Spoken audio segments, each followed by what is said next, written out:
لو یار کون سا ظلم ہے؟ یہ کہاں دنیا کے ملک میں ہوتا ہے کہ آپ اسٹیشنری تک کے لیے جو ہے لوگوں کو جو ہے پابند کر دیا گیا ہے کہ آپ نے مطلوبہ دکان سے خرید اور بلا وجہ کی چیزیں اس پہ ڈال کے وہ زبردستی کی جو ہے چیزیں خریدی جا رہی ہیں اس دفعہ. اچھا پھر کتابیں ہر سال جو ہے وہ کورس تبدیل کرتے ہیں. مثال کے طور پہ ایک بچہ ہے 5ویں کلاس، وہ 6ٹھی کلاس میں جاتا ہے، 6 میں جاتا ہے، اس کا چھوٹا بہن بھائی 5ویں کلاس میں آتا ہے، تو ہونا چاہیے وہ 6 میں گیا اس کا کورس پڑھ لے، لیکن نہیں، وہ کیا کرتے ہیں ہر سال کورس تبدیل کر دیتے ہیں. کیوں تبدیل کر دیتے ہیں؟ تاکہ بچے جو ہے وہ والدین جو ہے کورس خریدیں اور کورس پہ جو ہے ان کا جو ہے وہ کمیشن ہوتا ہے، کاپیاں خریدیں اس پہ ان کا جو ہے وہ جو ہے وہ کمیشن ہوتا ہے. آج کے ٹیکنالوجی کے دور میں، آج کے ترقی کے دور میں آپ بچوں کو 24 کاپیاں جو ہے وہ خریدنے پہ جو ہے وہ مجبور کیا جا رہا ہے. کچھ خدا کا خوف کریں یار.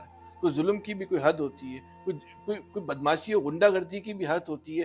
اور اس ملک میں کوئی ایسا لگتا ہی نہیں ہے کوئی ایسا قانون ہو جو ان اسکول والوں کو، اسکول مافیا کو